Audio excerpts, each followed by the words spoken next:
De contact et d'information ce matin avec vous. Vous êtes à l'instant à peu près 300. Je vais répondre à vos questions et vous dire surtout ce que nous avons fait, ce qui s'est passé, notre perception de ce que vous avez vécu depuis une semaine. On fera des points comme ça réguliers avec le Club Excellence qui est fondamental pour BPI France. Une semaine qui a été probablement la semaine la plus longue depuis très longtemps pour nous tous, qui chez BPI France a été consacrée à la préparation du plan lancé hier matin. Un plan extrêmement ambitieux, comme vous le savez, puisque avec les outils de garantie de BPI France, nous avons l'intention de permettre la garantie des crédits aux entreprises françaises jusqu'à une enveloppe pouvant aller jusqu'à 300 milliards d'euros.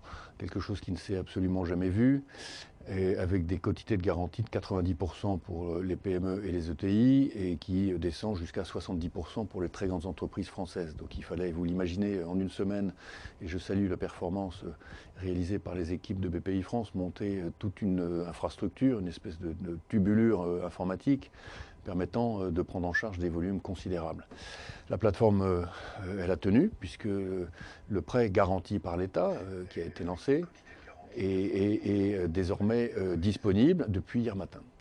Alors, en fin de journée, hier soir, je peux tout de suite vous dire qu'il y a eu 700 millions d'euros de demandes de prêts garantis par l'État, donc d'entrepreneurs, certains probablement parmi vous, qui sont allés voir leur chargé d'affaires bancaire dans leur banque principale, privée, non pas BPI France, mais la banque qui gère leur compte, pour leur demander un prêt garanti par l'État égal à 25% du chiffre d'affaires de l'entreprise dans son périmètre France. Voilà. Nous allons voir quels sont les volumes aujourd'hui, demain et dans les jours qui viennent, mais je pense qu'ils vont considérablement monter. Vous pouvez en tout cas faire passer dans vos entourages entrepreneuriaux le message qu'il ne faut pas attendre, il faut aller voir le chargé d'affaires bancaire et demander très clairement un prêt garanti par l'État. La philosophie de ce prêt, et je vais venir ensuite sur la gamme des prêts de BPI France, c'est que les banques se sont engagées moralement à l'accorder de manière quasi automatique. En tout cas pour la plus grande majorité des entreprises, et il ne doit pas y avoir de débat. Sur le montant, il est fixé, il peut aller jusqu'à 3 mois, c'est au choix de l'entrepreneur, 1 mois, 2 mois ou 3 mois, pas plus.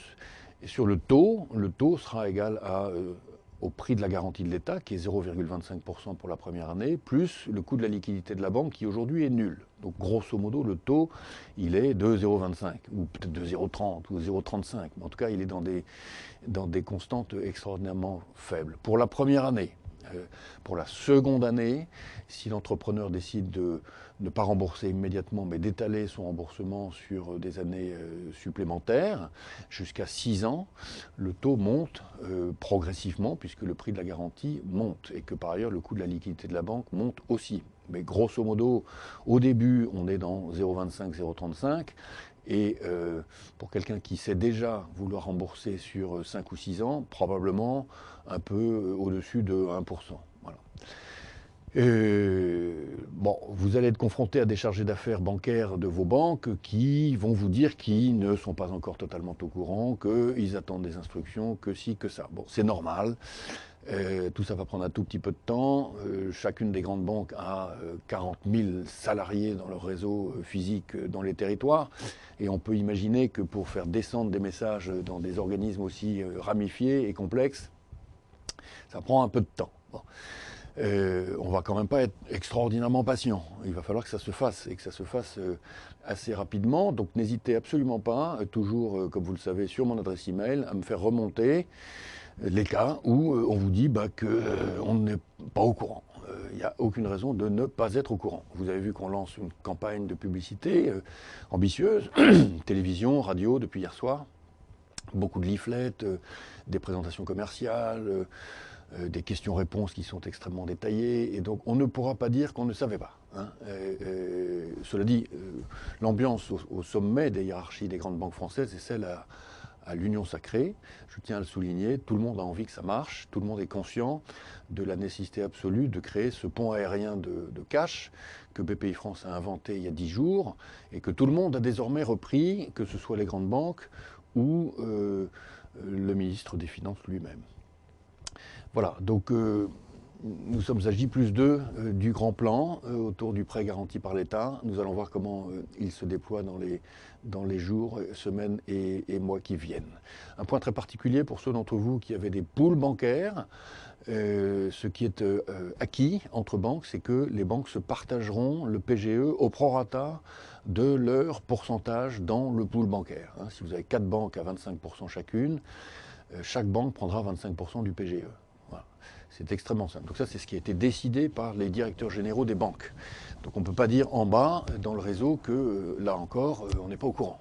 C'est ça la règle. Alors ensuite, il y a une autre question qui va se poser très rapidement, c'est est-ce qu'il faut repasser sans cesse dans des comités de crédit complexes? La réponse est pour l'instant, évidemment, chaque banque respecte ses processus. Et donc oui, ils repasseront dans des comités de crédit, mais dans l'urgence dans laquelle on est, il faudra que ce soit des comités de crédit ad hoc rapides, puisque nous voulons que le cash soit dans les comptes des entreprises le plus vite possible. Maintenant, j'en viens auprès de la gamme BPI France. Nous avons lancé notre plan d'urgence il y a maintenant 10 jours, le lundi de la semaine dernière, avec la promesse de faire des prêts sans garantie entre 10 000 euros et 30 millions d'euros. Et une gamme de 2 produits, un produit qui s'appelle le prêt rebond, financé par les conseils régionaux et qui est à taux zéro, qui va maintenant se mettre en place, puisque la semaine a été consacrée à la négociation des derniers détails techniques avec les conseils régionaux. Et puis le prêt à tout, qui lui est sur le bilan de BPI France, qui peut aller jusqu'à 30 millions d'euros. Bon, sachez que depuis le lancement de ce produit, le lundi il y a une dizaine de jours, nous avons des demandes pour 1,4 milliard d'euros. Rendez-vous compte. Et donc une demande de marché tout à fait considérable. Beaucoup d'entre vous, et nous vous en remercions, c'est la confiance que vous nous faites et qui nous honore.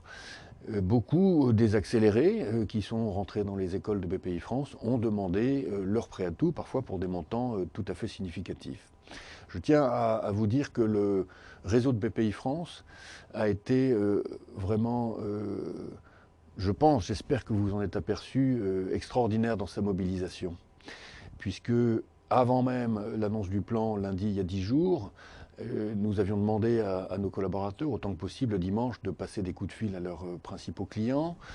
Et les contacts ont donc commencé. Et puis depuis le lancement, eh bien, nous avons eu sur notre numéro vert et en rappel à partir du site bpifrance.fr 36 000 contacts, rendez-vous compte. Alors beaucoup de TPE, évidemment très très angoissés, perdus par le caractère traumatique de ce qui s'est passé dans l'économie française la semaine dernière, et puis désireuses de comprendre beaucoup de choses sur des annonces gouvernementales, même ne concernant pas réellement directement BPI France comme le fonds de sécurité et de solidarité ou le chômage partiel.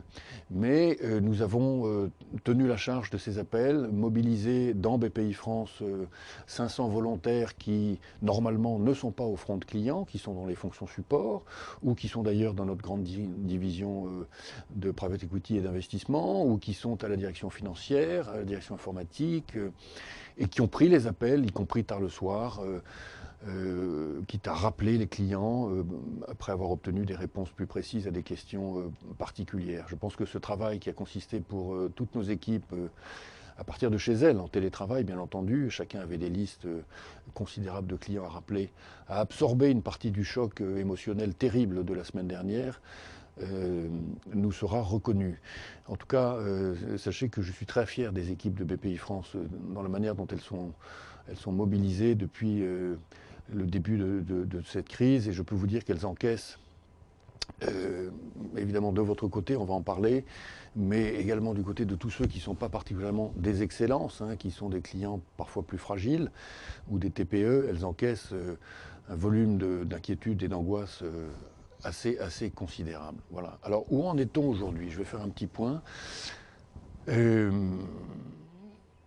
Encore une fois, la semaine dernière, on s'en souviendra tous comme un moment de sidération.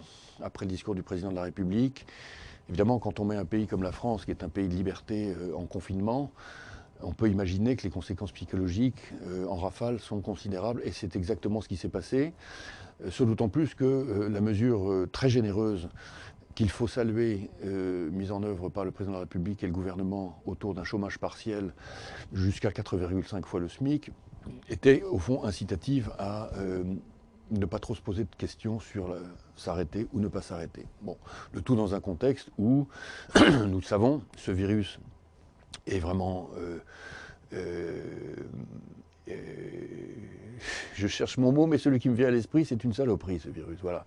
Pour plein de raisons. C'est-à-dire qu'il est vraiment très méchant pour les personnes âgées. Il est très méchant pour nos collègues professions de santé qui sont confrontés à une charge virale dans les hôpitaux très concentrés. Hein. Donc ils sont sous une pluie de missiles viraux. Et puis, pour le reste, il est imprédictible, puisqu'il passe à travers une grande partie de la population française sans qu'on s'en aperçoive. Les enfants, évidemment, les adolescents, mais également les adultes. Chez BPI France, pas mal de collaborateurs ont vu le virus les traverser. Donc, ils ont eu un espèce de coup de marteau sur le crâne pendant quelques jours, et puis il est passé. Voilà. Donc, il est indistinct, imperceptible, évidemment, comme toujours, et imprévisible dans ses conséquences. Donc, il fait peur. Et même très peur. C'est d'autant plus que beaucoup de familles françaises ont des personnels de santé dans leurs entourages.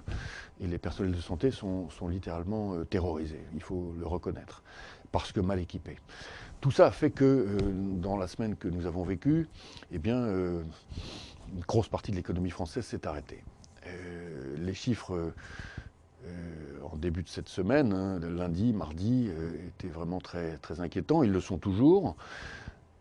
Avec une petite lumière dans le tunnel qui est que depuis 3 jours, les taux d'activité dans les secteurs commencent à remonter. Donc je vais vous en donner quelques-uns.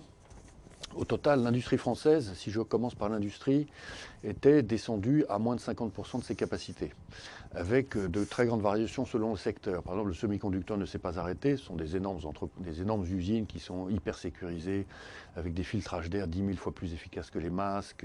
Bon. L'agroalimentaire ne s'est pas arrêté du tout non plus, enfin pratiquement pas. Hein. Les industries évidemment de l'eau, toutes les grandes infrastructures de télécom, d'électricité ne se sont pas arrêtées. La banque non plus, hein. On le voit bien avec BPI France, mais on peut le saluer également dans les grandes banques françaises. Le passage massif au télétravail et la marche incroyable vers la digitalisation de nos métiers ont fait que les grands réseaux bancaires sont restés tout à fait actifs. En revanche, vous avez des industries comme, évidemment, l'automobile, plus de clients, donc 90% de baisse, et dans toute la chaîne. L'ameublement, la mécanique, le textile, 80% de baisse. L'aluminium, 70% de baisse de la production. La métallurgie, 40% de baisse. Avec un sujet qui est que les hauts fourneaux ne peuvent pas fermer totalement, donc la métallurgie ne peut pas s'arrêter, mais enfin, elle a quand même considérablement baissé. Les industries mécaniques, 45% de baisse. La plasturgie baisse considérable dans l'automobile et le bâtiment, mais 30% de croissance dans l'emballage, évidemment, hein, puisqu'on passe massivement au commerce électronique. L'aéronautique, réouverture progressive de l'usine Airbus après une fermeture de 4 jours. Activité ralentie chez Safran et chez Thales. Au total, 60% des sites de l'aéronautique fermés. L'énergie, baisse de 15% de la consommation d'électricité par rapport à la consommation habituelle en mars. Recul lié à l'arrêt ou à la baisse d'activité dans l'industrie et dans le tertiaire, évidemment. Hein. Donc les secteurs qui tournent normalement agroalimentaire, je l'ai dit. La chimie, 100%. Des secteurs particuliers comme par exemple qui sont connexes à l'agroalimentaire. Vous prenez les usines Le Safre est à 100% de ses capacités. La santé, 100%. Le bois et le papier, 85%, notamment grâce à l'emballage. La cosmétique, le parfum, 60%. Donc une baisse seulement de 40%, notamment parce que les chaînes sont réorientées vers la fabrication de produits hydroalcooliques. Bon, le bâtiment, évidemment, mais tout le monde le sait et le constate, 80% de baisse des chantiers publics et privés, avec quelque chose d'indistinct. C'est-à-dire que, par exemple, tous les contrats confiés à des géomètres qui pourtant travaillent absolument seuls dans la nature sont stoppés par les collectivités locales. On peut se demander pourquoi. Même si on peut en revanche comprendre que des chantiers dans lesquels il y a une réelle promiscuité où les outils sont partagés ne respectent pas les conditions de sécurité minimales demandées par les salariés. Hein. Arrêt quasi total de l'activité pour les promoteurs, ça on le sait, avec, je le dis en passant, un plan d'action très vigoureux de la part de la Caisse des dépôts et consignations qui a décidé de mettre beaucoup d'argent dans la relance des VEFA.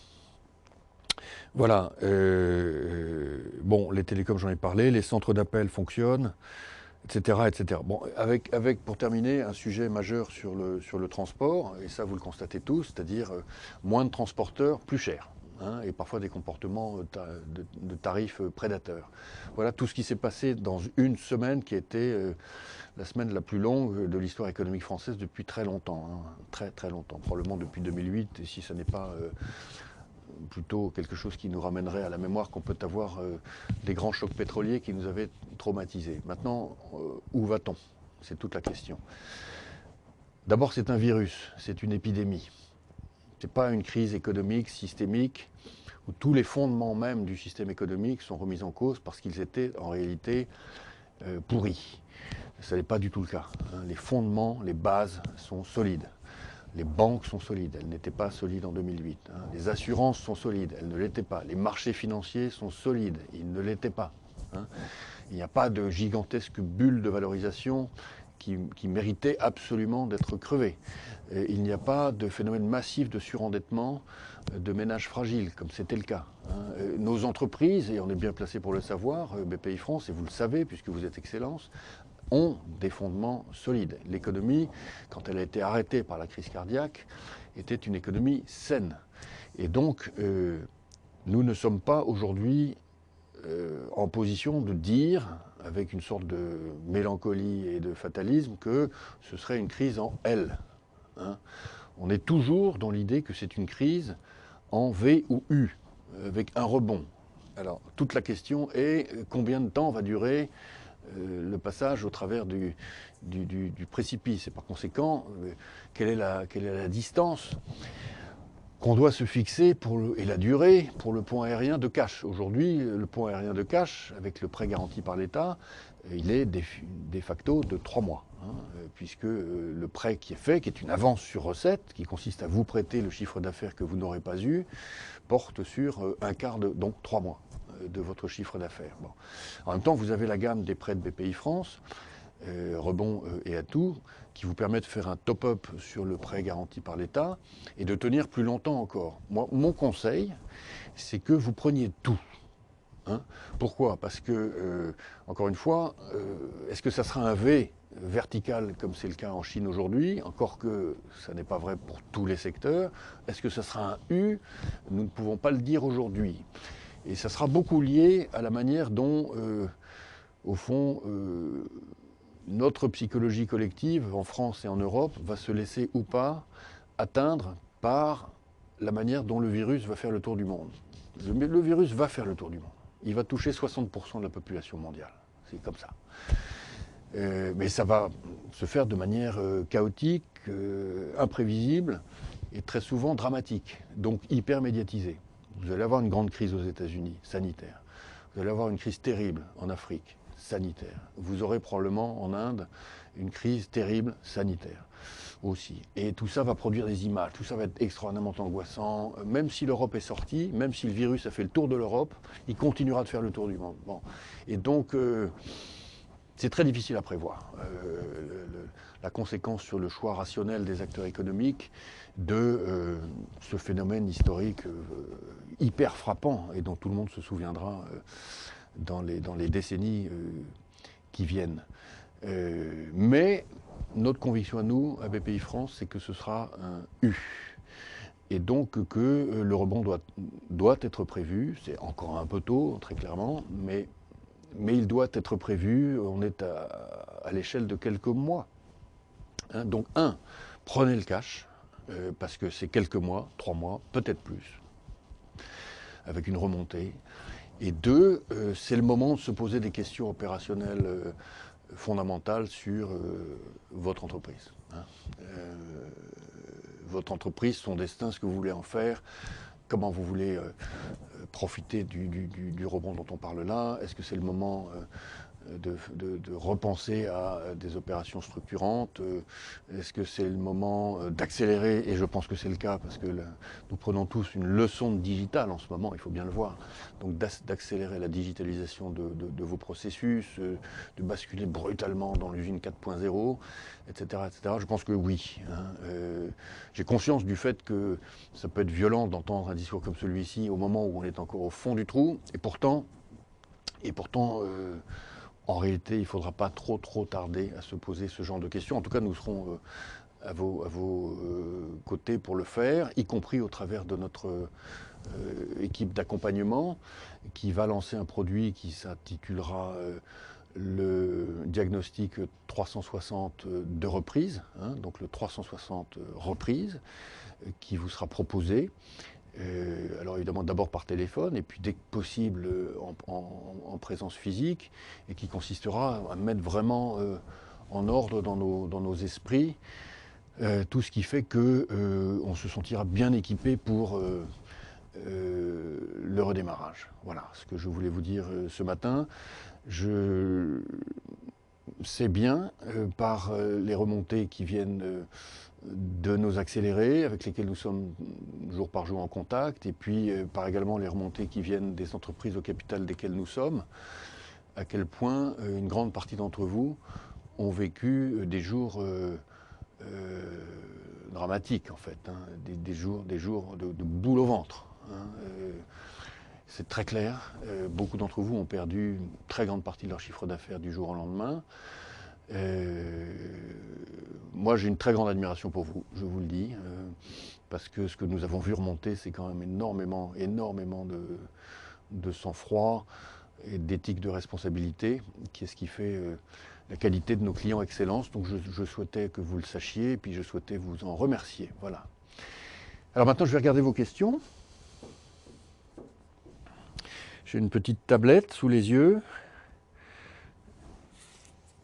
Alors, nous exportons à 85%. Merci de passer le message d'activité aux transporteurs, car nous avons du mal à trouver des prix de transport acceptables au grand export. Merci pour tout ce que vous faites. Ouais, on a un sujet avec le transport, et ça c'est quelque chose qui, vous savez, on a plusieurs task force avec les membres du gouvernement sur ces questions-là, et donc task force auquel participent François Asselin et Geoffroy Roux de Bézieux et moi-même, et le sujet du prix du transport a été évoqué à plusieurs reprises, donc on le réévoquera. Si vous souhaitez... Ah pardon, donc ça c'est... J'ai fait une croissance externe il y a moins de 6 mois. Et ce qui fait un endettement de mon groupe, est-ce que j'aurai droit à ces aides de la BPI? Oui. Oui. Encore une fois, le prêt garanti par l'État, le PGE, 3 mois de chiffre d'affaires. Voilà. Dès lors que vous êtes une entreprise qui est in bonis, 3 mois de chiffre d'affaires. Donc vous allez chercher votre PGE. Alors un petit point sur la question des entreprises en difficulté. On va être très clair. Une entreprise qui fait l'objet d'un plan de continuation qui est lui-même validé par le juge, qui a été jugé, hein, et qui déroule son plan de continuation ou son plan de redressement en respectant ses milestones, qui était en train de remonter au moment de la crise cardiaque de la semaine dernière. Cette entreprise est éligible. Voilà. Une entreprise qui était en train de tomber et qui travaillait son plan de continuation et qui attend le jugement du tribunal de commerce n'est pas éligible. Bon. On est en train de faire, avec le ministère de la Justice, ce qui est nécessaire pour que les tribunaux de commerce se remettent au travail, de manière digitale. Enfin, une entreprise donc, qui est en fait in bonis, mais considérée comme en difficulté au sens de la réglementation européenne, c'est-à-dire qu'elle a perdu la moitié de ses fonds propres dans les 12 derniers mois, mais qui est en train de remonter et qui est toujours in bonis, est éligible. Voilà, j'espère que je suis clair.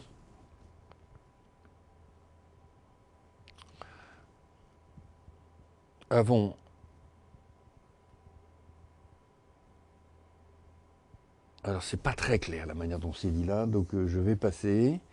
Je sens qu'on nous demande de faire vite, mais on fait littéralement au plus vite, je peux vous dire. Bon, le plus rapide, honnêtement, hein, en attendant que les grandes masses bancaires se mettent en route, c'est les prêts à taux de BPI France. Hein, donc n'hésitez pas à les demander. Là, au moins, on est sûr de notre promesse. Le prêt à taux de BPI France, c'est 4 à 5 jours d'instruction et 4 à 5 jours de décaissement. Voilà, c'est simple, donc 10 jours.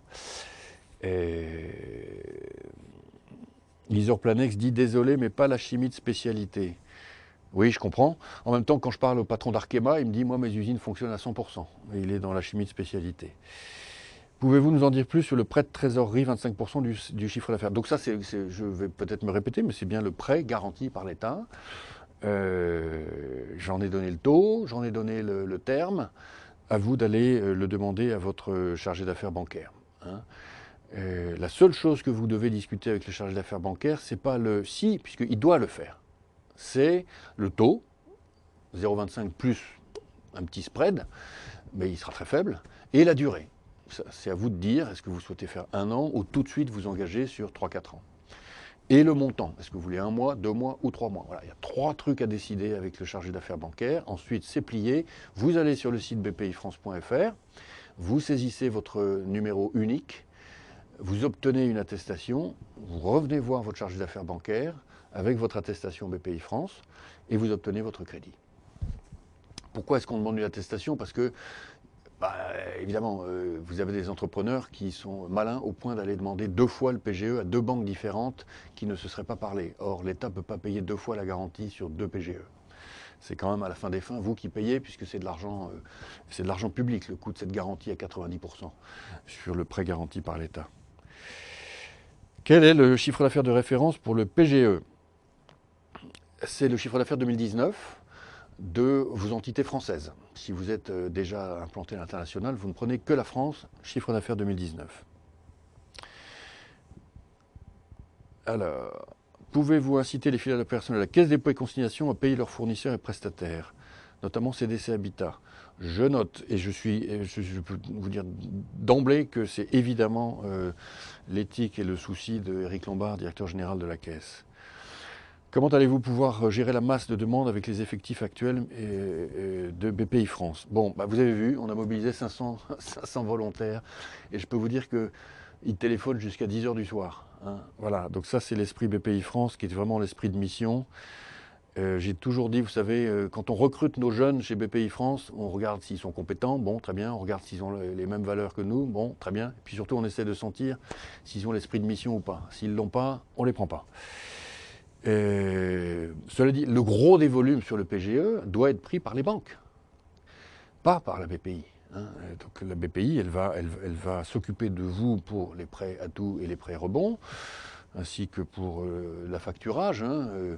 Mais le gros des volumes sur le PGE doit être pris en charge par les banques françaises, qui ont des effectifs considérables. Alors,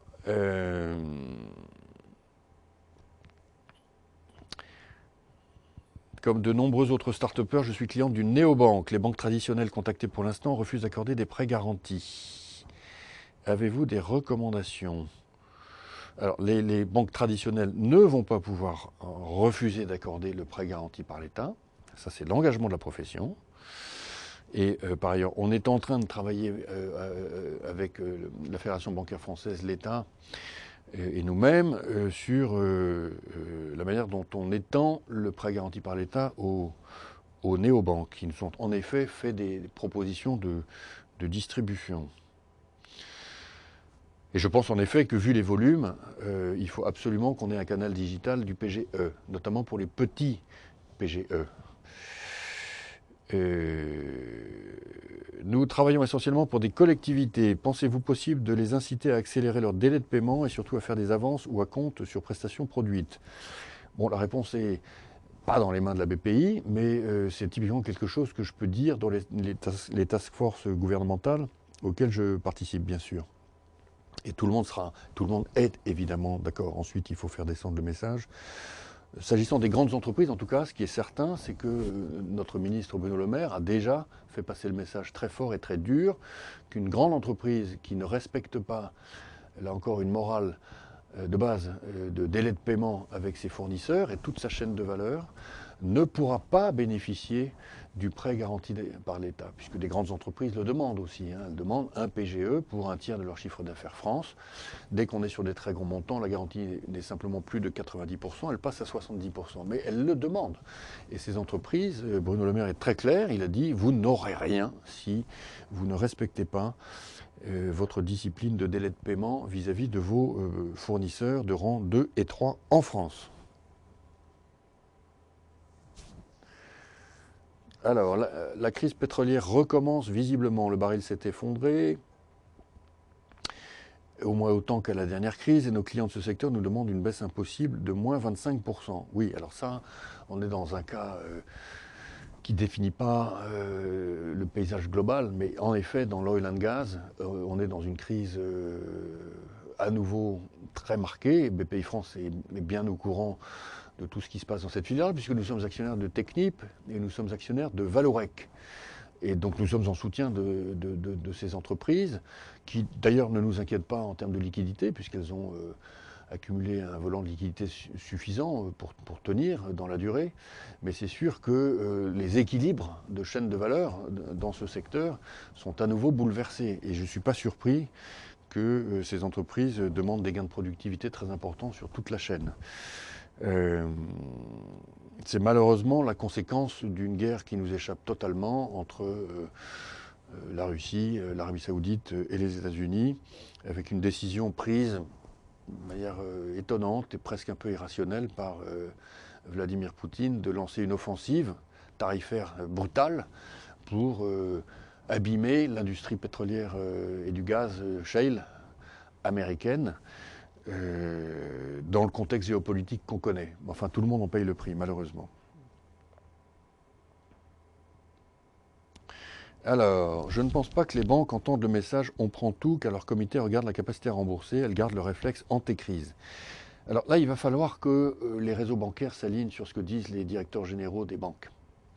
Parce qu'on ne peut pas avoir deux discours. Le discours du patron de la Fédération bancaire française, dans toutes les instances auxquelles nous participons tous les deux, avec Bruno Le Maire, est un discours du puisque c'est garanti à 90% par l'État, hein, et que la quotité en risque de la banque n'est que de 10%, les comportements doivent changer et qu'on est aux frontières de l'automaticité, bien sûr, notamment pour les petits crédits. Hein. Alors évidemment, quand on est sur des très grandes lignes, là on passe au cas par cas. Mais sur les petites lignes, notamment pour tout le monde des PME, il est absolument clair dans l'esprit de la construction du PGE, dans les innombrables réunions que j'ai faites avec eux depuis 10 jours, qu'on est dans l'automaticité. Hein. Modulo ce que j'ai dit sur les entreprises in bonis ou pas in bonis. Donc insister, c'est ça que je veux dire. Hein. Ne risque-t-on pas de voir apparaître dans 1 ou 2 ans des entreprises surendettées? Quel effet sur le long terme? Bon, bien sûr, vous aurez des entreprises qui auront, parce qu'elles sont dans des secteurs eux-mêmes très attaqués par des méga tendances contraires, ou qui se seront mal préparés, qui peuvent avoir du mal à rembourser leur PGE, en effet. Hein. Donc on leur aura financé l'avance sur recette du chiffre d'affaires qu'elles n'ont pas fait pendant le trimestre du fatal printemps 2020. Puis ensuite, il faudra remonter. Bon, bah oui, il y aura de la sinistralité. Il y aura de la sinistralité, c'est sûr et certain. La décision qui a été prise par le président de la République, c'est que cette sinistralité, elle serait payée par l'État. Voilà. Et donc maintenant, si vous essayez d'imaginer combien ça peut coûter à l'État, aux contribuables, mettons le calcul suivant.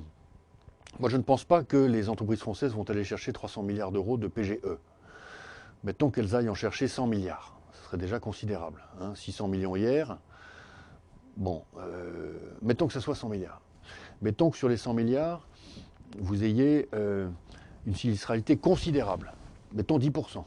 Ça fait 10 milliards. Hein. Bon, bah, si ça fait 10 milliards, l'État a décidé d'en payer 9. Les banques, 1. C'est ça que ça veut dire. Moi, je ne pense pas que la sinistralité sera de 10%. Je pense qu'elle sera beaucoup plus faible que ça. Et donc, je pense que le risque total pris par les banques dans ce plan est de quelques centaines de millions d'euros. Et total pris par l'État dans ce plan est de quelques milliards d'euros. Dans le scénario qui est le nôtre, hein, qui est que nous sommes sur un U et pas sur un L. Alors c'est sûr que si on est sur un L, on est en territoire inconnu. Bonjour, nous avons d'importantes créances de CICE et de crédit impôt recherche. Pouvons-nous solliciter un remboursement anticipé? Donc la question est en cours de débat sur le remboursement anticipé du CIR. En effet, j'ai fait passer le message. Ça n'est pas dans les mains de BPI France. Et sur le CICE, je vous rappelle que vous pouvez toujours le préfinancer chez BPI France, ce qui est tout de même un mécanisme extrêmement avantageux. Comment on rembourse si on n'arrive pas à générer un cash suffisant avec les primes de participation et intéressement que l'on devra aussi à nos salariés? Le mieux, c'est d'étaler sur 6 ans. c'est ça que j'aurais tendance à vous conseiller. Je pense qu'en étalant un trimestre de chiffre d'affaires sur 6 ans, si votre entreprise est saine, hein, et si sa structure de compte d'exploitation est équilibrée, vous pouvez normalement rembourser à taux quasiment zéro l'avance sur recette qui vous est faite là. Hein. Une grande radio nationale a annoncé ce matin un seuil d'éligibilité de 70% de baisse du chiffre d'affaires sur mars pour accéder aux prêts de soutien de la BPI. Non, pas du tout. Non, je ne vois pas d'où ça sort, ça. Et, attendez, je réserve ma réponse sur le PGE, ceci n'existe pas. Et sur le prêt à tout, je vous mettrai la personne qui m'a écrit là, Alain Taille. Oui, c'est Alain. Non, c'est pas Alain. Qu'est-ce qui m'a écrit cette question? Antoine Thomas. Tu peux noter le nom, j'écrirai.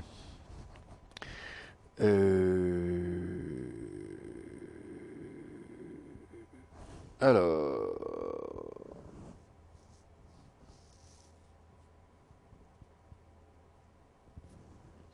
Nous sommes un peu surpris par les compagnies d'assurance et leur silence pour nous accompagner. Oui, je pense qu'elles vont commencer à monter en puissance, les assurances, là. Hein. Elles ont été saisies à plusieurs reprises par le ministre, notamment sur des sujets de report d'échéance de primes. Est-ce que les banques peuvent nous demander de rembourser les intérêts lors d'un report de prêt? Oui, bah oui. Les banques peuvent parfaitement décider de vous demander que quand on fait un report d'échéance, vous pouvez reporter le paiement de vos intérêts, mais les intérêts sur les 6 mois qui viennent ne seront pas annulés. Ça vaut d'ailleurs pour BPI France, c'est-à-dire qu'il faut que vous ayez conscience du fait que si nous prenions une décision d'annuler totalement le paiement et définitivement des intérêts sur les 6 mois qui viennent, ça représente pratiquement la moitié du revenu de BPI France qui part en fumée. Donc ce n'est pas arithmétiquement possible non plus. Hein. Nous avons entamé un prêt innovation auprès de la BPI. On nous dit que ce n'était pas cumulable avec le prêt pour start-up innovantes des prêts de trésorerie. Avec alors là, je vais essayer d'être précis. Le PGE s'applique aux start-up. Simplement, le critère n'est pas 25% du chiffre d'affaires, mais 25% de la masse salariale. Alors évidemment, je sais bien que des startups passent à travers les maillons du filet, puisque vous avez des startups qui n'ont pas beaucoup de masse salariale et très peu de chiffre d'affaires, mais qui font travailler énormément de prestataires extérieurs, donc qui ont beaucoup de charges. C'est clair qu'une autre méthode aurait pu être de prendre 3 mois de charge de la start-up, purement et simplement. Bon, le choix qui a été fait par l'État et négocié avec la Commission européenne à Bruxelles a été de prendre un critère de masse salariale pour les start-up. Donc les start-up sont éligibles au PGE. Ça, il faut que ça soit, pardon, il faut que ça soit bien clair. Elles peuvent venir chercher, elles pourront, pour l'instant les chaînes ne sont pas encore totalement en place, informatiquement parlant chez nous, mais elles pourront venir chercher ce PGE Innovation, en réalité, on peut l'appeler comme ça, chez BPI France. Hein, ça, c'est un message que je souhaite préciser. Alors ensuite, effectivement, on regardera dans quelle mesure c'est cumulable avec des prêts innovations qui sont eux-mêmes déjà très fortement garantis par l'État, qui auraient déjà été attribués par BPI France. Bonjour, les entreprises qui ont déjà des dettes de reprise ou d'achat ont des waivers. Y a-t-il des mesures pour gagner du temps dans ces demandes? Ça, c'est vraiment du cas par cas, il faut que vous le négociez avec votre banquier. Hein, en tout état de cause, encore une fois, des entreprises qui ont ce genre de dette peuvent obtenir un PGE, quoi qu'il en soit. Hein. C'est-à-dire qu'il n'y a pas de conditions posées, puisqu'encore une fois, c'est garanti à 90% par l'État, de surendettement, par exemple, hein, ou d'excès de charge de dette sur EBITDA. C'est un très bon point d'accélérer massivement la transformation digitale pour être en capacité de reprendre sur de meilleures bases et reprendre et mieux gérer les situations comme aujourd'hui. Donc on est bien d'accord. Confirmation, le taux de fret aérien a été multiplié par 4,5, ça c'est clair. Peut-on avoir confirmation de la base des 25% du chiffre d'affaires? Donc c'est bien la base française 2019.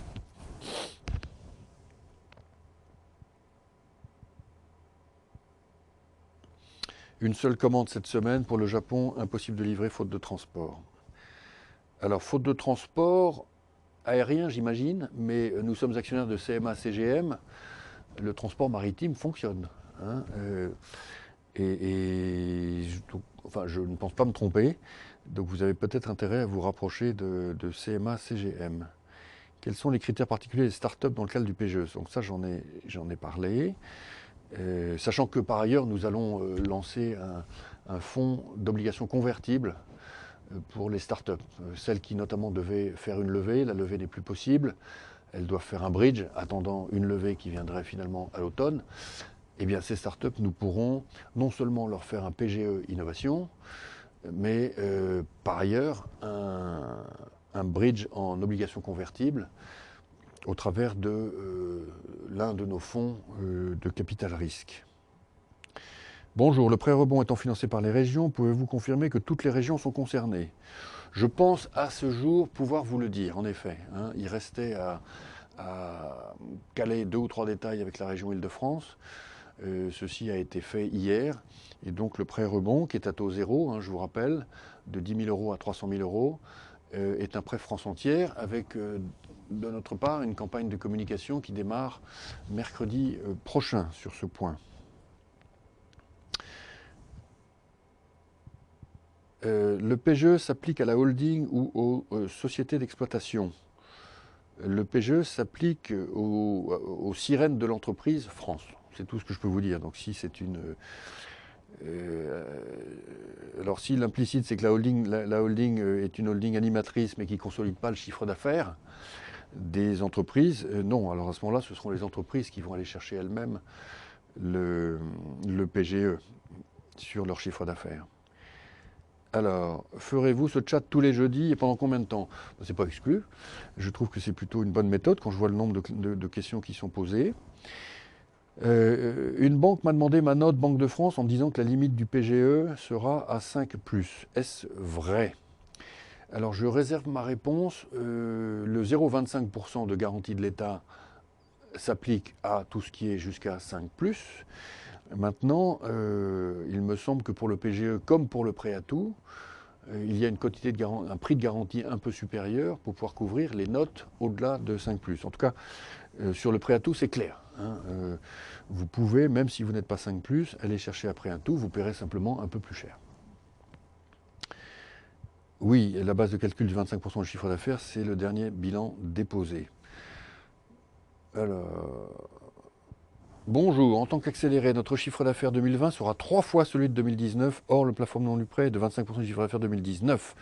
Pouvez-vous prendre en compte nos besoins 2020 basés sur le chiffre d'affaires 2020? En PGE, non. Ça, les critères du PGE sont fixés. En prêt à tout, le prêt à tout, vous le discutez. Le prêt à tout, il n'est pas fondé sur un pourcentage du chiffre d'affaires. Le prêt à tout, c'est un dialogue avec votre chargé d'affaires. Donc là, vraiment, typiquement, vous êtes sur un cas où vous avez plus intérêt à prendre un prêt à tout qu'un PGE. Allez-vous permettre un réétalement des prêts BPI en cours? Non seulement permettre, mais nous l'avons décrété d'autorité. Donc tous les prêts ont été rééchelonnés au sens où les échéances des 2 trimestres, mars et juin, sont repoussées. Voilà. Alors simplement, ceux qui ne souhaitent pas être rééchelonnés, il faut nous le dire. Ils seront dérééchelonnés. Bonjour, nous avons perdu 30% de notre chiffre d'affaires sur mars. Sommes-nous éligibles? Éligibles au PGE, j'imagine? Réponse évidemment oui. Éligible au prêt à tout. Il y a la petite la question autour du 70% sur laquelle je réserve ma réponse. Alors, peut-on travailler sur un produit de trésorerie spécifique pour les entités du secteur du tourisme avec un différé de remboursement et qui permet de sauter la saison 2021? 18 mois de différé. D'accord.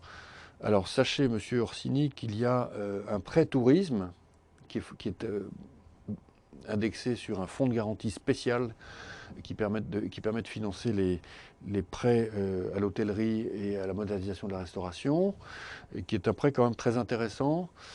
Et sachant que par ailleurs, la Caisse des dépôts, qui est notre actionnaire à 50%, a décidé d'être très très solidaire du secteur et donc d'injecter 50 millions d'euros de plus dans ce fonds. Donc il y a de la disponibilité pour faire 400 millions d'euros de prêts au tourisme chez BPI France. Ce sont des prêts sans garantie avec un différé de remboursement significatif. C'est peut-être ceci que vous devriez demander.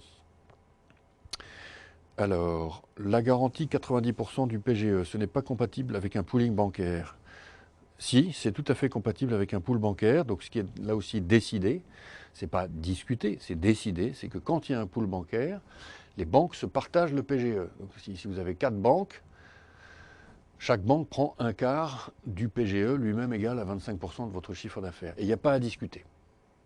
Hein, voilà, ça c'est donc un banquier qui vous dit ah ben il faut que je discute, qu'on voit comment on pourrait se partager dans le pool. Non, c'est décidé ça, hein, et c'est décidé par Frédéric Oudéa, Jean-Laurent Bonnafé, Philippe Brassac, les patrons, et ils se sont engagés auprès du président de la République et du ministre des Finances sur ce point.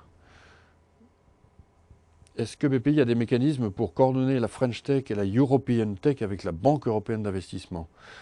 Alors ça, c'est Arnaud Muller, une question un peu intellectuelle à ce stade, quand on sait la difficulté qu'il y a à monter des dispositifs transnationaux. On pourra poursuivre la discussion offline. Qu'en est-il d'Avance Plus Export, l'aide aux entreprises qui exportent en zone dollar? Allez-vous réouvrir ce dispositif? Lionel Baraban, on te répondra par un email direct de Pedro Novo sur le sujet. Cyril Vallota, je suis coté 5 et hier nous avons vu que seuls seront éligibles. On en a déjà parlé.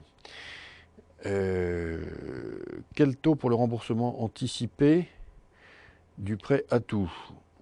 Je ne sais pas. Donc on note la question. C'est Philippine Lucille qui vous répondra chez nous. Philippine, si tu m'écoutes, si tu peux répondre à Caviar de Neuvic.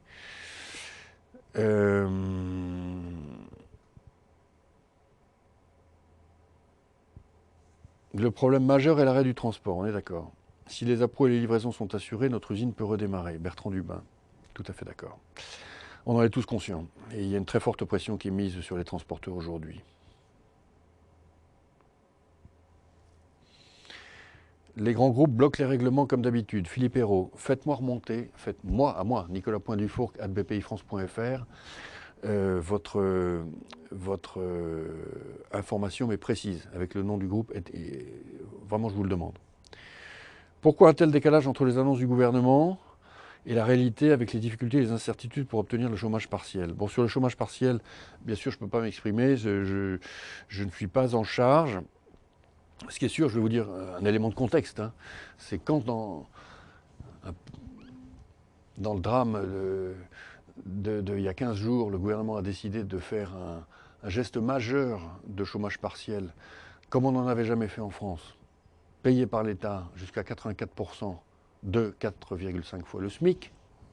Les estimations du coût étaient de l'ordre de 6 milliards d'euros par mois, ce qui est déjà considérable. Souvenez-vous que la sortie de crise des Gilets jaunes, c'était un plan considéré à l'époque comme énorme, majeur, de 10 milliards d'euros par an.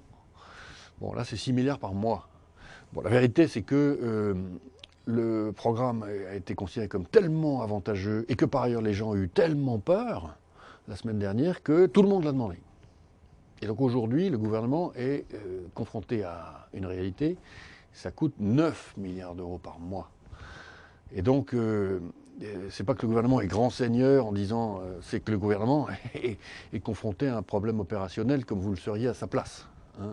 Et donc, c'est vrai, je pense, que vous avez des directs qui sont plus exigeantes maintenant avant d'ouvrir totalement les vannes du chômage partiel. Ce que Muriel Pénicaud a dit ce matin, c'est que, à sa connaissance, seules 25 entreprises se sont vues, France entière, refuser le chômage partiel. Bon, entre nous, je pense que c'est plus. Hein, mais il y a clairement, il faut le reconnaître, une tension sur le sujet. Alors, une PME Siloc fabrique des cols industriels, qui est une chimie de spécialité, et Arkema est un de nos fournisseurs. Attention à ne pas comparer avec les grands groupes. Oui, j'en suis bien conscient. J'en suis bien conscient. Ma société est en fonds propres négatifs. Nous mettons en place des obligations convertibles avec nos actionnaires. Cette mesure nous permet-elle d'accéder à vos dispositif. Si la société est in bonis, encore une fois, elle peut avoir le PGE. Donc je vous encourage à aller le chercher. Pourquoi le chiffre d'affaires export est-il exclu du calcul du PGE?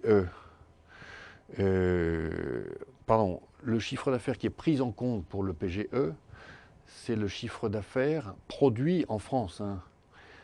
Je veux dire par là que si vous avez des filiales à l'étranger qui produisent, il est tout à fait normal que l'État français n'aille pas garantir la continuité d'exploitation de ces filiales-là. C'est aux États étrangers de le faire.